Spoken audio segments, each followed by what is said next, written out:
Dairy entry అనేది లేకుండా almost examination ఉండదు అంటే ఆశ్చర్యం లేదు. Most important topics for diary entry ఒక 13-14 డైరీస్ కనుక మీకు డైరీలో ఉండి ఒక ఫుల్ పేజీలో మీరు డైరీ స్టార్ట్ చేసి ఈ ఫీచర్స్ తో సిగ్నేచర్ రైట్ సైడ్ ఉండాలా లెఫ్ట్ సైడ్ ఉండాలా అటా ఇటా అని మీరు అనేక రకాలైన గైడ్స్ చూసి కన్ఫ్యూజన్. డైరీ అయితే పర్టికులర్ గా చెప్తాను ఒక పారాగ్రాఫ్ లోనే ఉండాలి, కొందరు 2 to 3 పారాగ్రాఫ్స్ లో రాస్తారు. ఈ 13 టాపిక్స్ ఏదైతే ఉన్నాయో డైరీలో మాక్సిమం ఇదే ఒకటి వస్తుంది, మాక్సిమం ఇదే వస్తుంది. My channel English with Jagadish.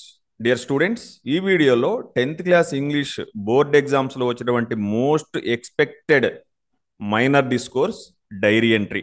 Dairy entry అనేది లేకుండా ఆల్మోస్ట్ ఎగ్జామినేషన్ ఉండదు అంటే ఆశ్చర్యం లేదు. అటువంటి ఇంపార్టెంట్ మైనర్ డిస్కోర్స్ డైరీ ఎంట్రీని ఏ విధంగా రాయాలి, ఈజీ టిప్స్ ఏంటి, ప్రతి స్టూడెంట్ కూడా 5కి 5 మార్క్స్ ఏ విధంగా తెచ్చుకోవాలో మీకు ఈ వీడియోలో తెలియజేయబోతా ఉన్నాను. ఈ వీడియోలో డైరీ ఎంట్రీ రాయడానికి ఫాలో అయ్యేటువంటి సింపుల్ స్టెప్స్తో పాటుగా అదేవిధంగా most important topics for diary entry ఒక 13-14 diaries 10th class English text book నుంచి నేను తీసుకొని నా ఎక్స్పీరియన్స్ తోటి చెప్తున్నటువంటి టాపిక్స్ ఇవి. నేను చెప్పేటువంటి ఈ టాపిక్స్లో మీరు గనక ప్రిపేర్ అయినట్లయితే మ్యాక్సిమం ఇదే డైరీ ఎంట్రీ మీకు ఎగ్జామినేషన్లో వచ్చే అవకాశం ఉంది.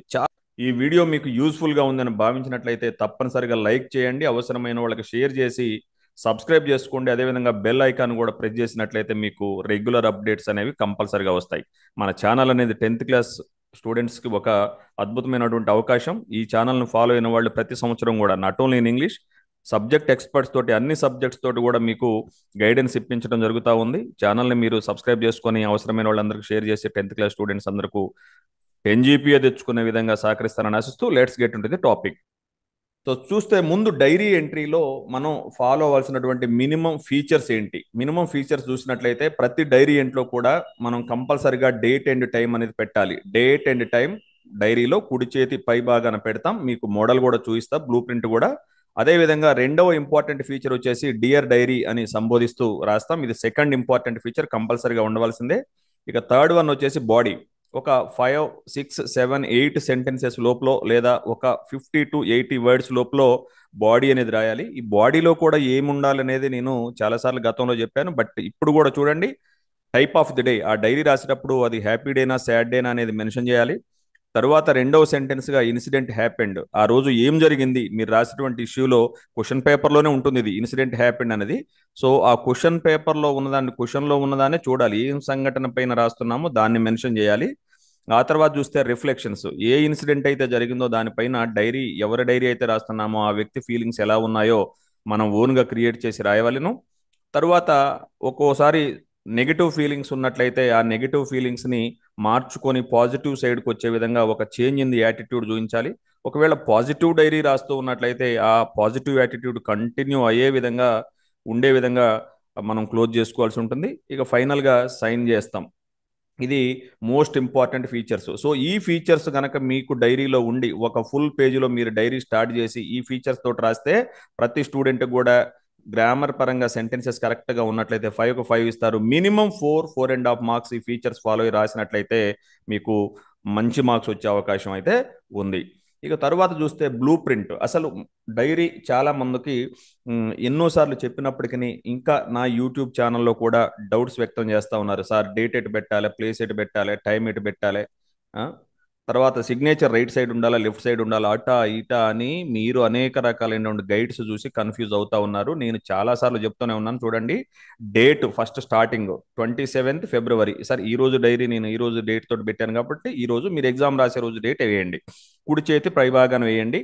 లేదా మీరు ఇక్కడ కుడి చేతి పై భాగాన్ని కాకుండా కొందరు రైట్ సైడ్ ఇటేస్తామంటున్నారు, వేసుకోండి, ఎక్కడ వేసుకున్నా ఇబ్బంది లేదు. రైట్ సైడా లెఫ్ట్ సైడా అన్న దాని గురించి ప్రాధాన్యత లేదు. బట్ మనకైతే గవర్నమెంట్ సూచించిన దాంట్లో రైట్ సైడ్ టాప్ కార్నర్ ఇవ్వడం జరిగింది. కొందరు ఇటు రాస్తున్నారు, దీనిపైన కూడా నేను క్లారిటీ తీసుకోవడం జరిగింది ఎక్స్పర్ట్స్ తోటి. అదేవిధంగా గవర్నమెంట్ సంబంధించినటువంటి బోర్డు ఎగ్జామినేషన్ సంబంధించి కండక్ట్ చేసే వాళ్ళతో కూడా క్లారిటీ తీసుకోవడం జరిగింది. లెఫ్ట్ సైడ్ రాసిన ఏం లేదు, రైట్ సైడ్ రాసిన ఏం లేదు, దీని గురించి ఆందోళన లేదు, మీరు ప్రశాంతంగా పెట్టేసేయండి. ఇక తర్వాత చూస్తే డైరీలో డేట్ అయిపోయిన తర్వాత టైం అనేది వేయాలను. రాత్రి జనరల్గా డైరీ అనేది రాత్రిపూట మనం పడుకునే ముందు రాస్తాం కాబట్టి 10 PM. సో డేట్ తర్వాత కామా, టైం తర్వాత ఫుల్ స్టాప్ అనేది అయితే కంపల్సరీగా రావాలి.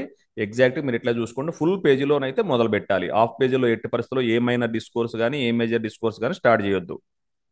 తర్వాత చూస్తే డియర్ డైరీ అంటే సంబోధిస్తాం. డియర్ డైరీ అను మనం ఎవరిదైతే మన డైరీ అయినప్పటికీ మన డైరీతోటి మనం మాట్లాడుతున్నట్టుగా, మన అంతరాత్మతోటి మనం మాట్లాడుతున్నట్టుగా భావించుకొని మనం డియర్ డైరీ అని ఇట్లా 2 డీలు కూడా క్యాపిటల్ లెటర్లోనైతే కంపల్సరిగా ఉండాలి. ఇది సాల్యుటేషన్ కిందకు వస్తుంది. ఇక బాడీ.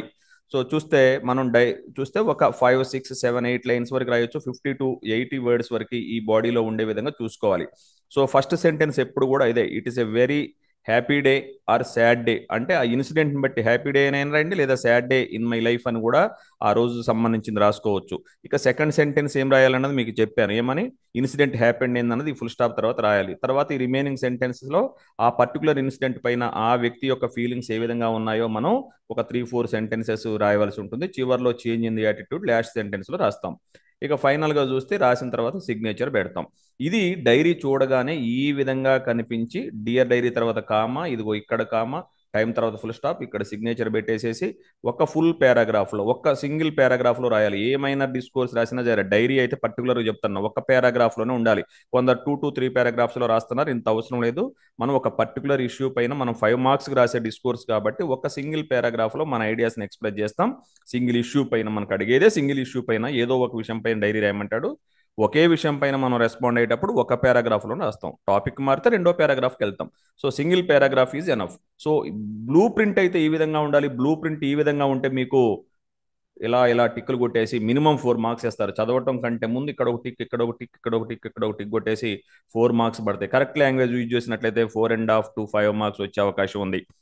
ఇంకా నెక్స్ట్ చూస్తే మరి ఇప్పుడు అందరికీ కూడా ఇంపార్టెంట్ టాపిక్స్ ఏంటి సార్? మరి 10th class English text book చాలా ఉంది కదా, దీంట్లో ఏ ఏ క్వశ్చన్స్ డైరీకి అడగడానికి అవకాశం ఉంది అని మీరు అడుగుతా ఉన్నారు. నేను చెప్తా ఉన్నాను ఏ టాపిక్స్ వస్తాయో చూడండి. ఇప్పుడు నేను చెప్పే Nick's diary when he was depressed so much. So Nick అనే వ్యక్తి స్టార్టింగ్ లో చాలా డిప్రెషన్ కి గురై ఉన్నాడు. ఆ టైంలో ఫస్ట్ డే ఆయన డైరీ రాసుకుని ఉన్నట్లయితే ఏ విధంగా రాసుకుంటాడు అనేది చాలా ఇంపార్టెంట్ టాపిక్. ఇది దీనిపైన డైరీ ఎంట్రీ వచ్చే అవకాశం ఉంది. ఇక రెండవది చూస్తే Nick's diary after reading the news article about a disabled man. 13 years age లో న్యూస్ పేపర్ ఆర్టికల్ అనేది ఒక అతను చదువుతాడు. ఆ సందర్భంలో ఆ రోజు నిక్ డైరీ రాసుకుంటే ఏ విధంగా రాసుకుంటాడు అనేది సెకండ్ ఇంపార్టెంట్ టాపిక్ గా ఉంటుంది. ఇక థర్డ్ చూడండి, Murthy's diary after his father said no to send him to the IIT. So ఐఐటిలో సీట్ వచ్చిన తర్వాత మూర్తి వెళ్ళాలనుకుంటే ఫాదర్ ఫైనాన్షియల్ ప్రాబ్లమ్స్ కారణంగా పంపించలేని పరిస్థితి ఉంటుంది. ఆ రోజు మూర్తి డైరీ రాసుకుంటే ఏ విధంగా ఉంటుందో, నారాయణమూర్తి డైరీ ఏ విధంగా ఉంటుందో రాయండి అని మనకి మోస్ట్ ఇంపార్టెంట్ క్వశ్చన్ గా ఉంది ఇది. అదేవిధంగా Abel Merryweather's diary when he found his daughters true nature. So the dear departed లో అబుల్ మరీ వెదర్ తన ఇద్దరు కూతుర్ల యొక్క ట్రూ ఐడెంటిటీ, ఎట్లాంటి వాళ్ళు, ఎంత గ్రీడీ ఉమెన్ వాళ్ళు తెలిసిన తర్వాత ఆ రోజు డైరీ రాసుకుంటే ఏ విధంగా ఉంటుంది అనేది చాలా ఇంపార్టెంట్ టాపిక్ ఇది కూడా.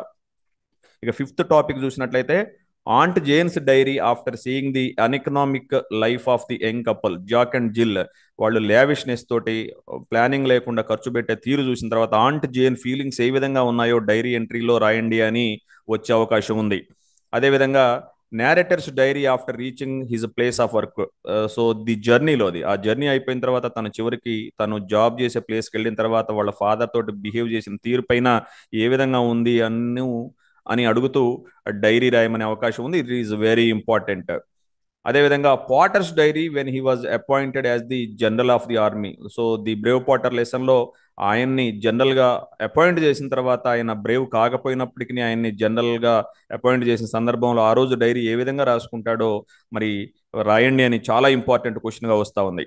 ఆ తర్వాత చూస్తే సత్యజిత్ రే, గ్యాస్టన్ రాబర్ట్స్లో Ray's diary after watching Apu trilogy. Apu trilogy అనే 3 movies చూసిన తర్వాత వరుసగా సత్యజిత్ రే ఆ రోజు డైరీ రాసుకుంటే ఏ విధంగా ఉంటుంది అని ఈ క్వశ్చన్ వచ్చే అవకాశం ఉంది.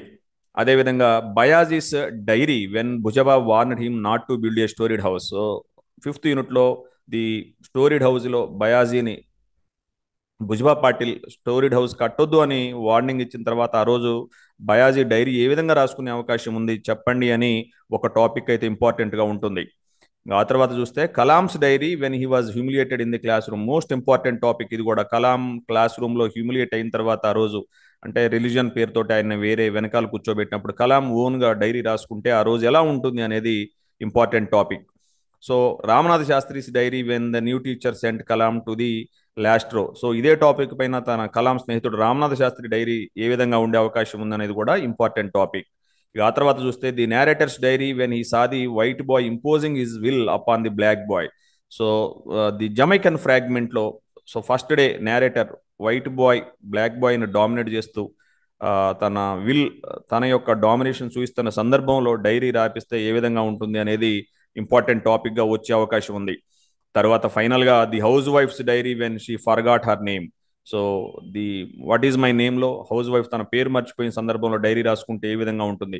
ఈ 13 టాపిక్స్ ఏదైతే ఉన్నాయో డైరీలో మ్యాక్సిమం ఇదే ఒకటి వస్తుంది. మ్యాక్సిమం ఇదే వస్తుంది. మీరు రాసి పెట్టుకోండి, మీకు డైరీల్లో ఇదే వచ్చే అవకాశం ఉంది. సో ఈ టాపిక్స్ నేను చెప్పినటువంటి బ్లూ ప్రింట్ ప్రకారం నేను చెప్పినటువంటి మోడల్లో రాస్తే మీకు ఫుల్ మార్క్స్ పక్కా. I wish you all the best. Will meet in the next video.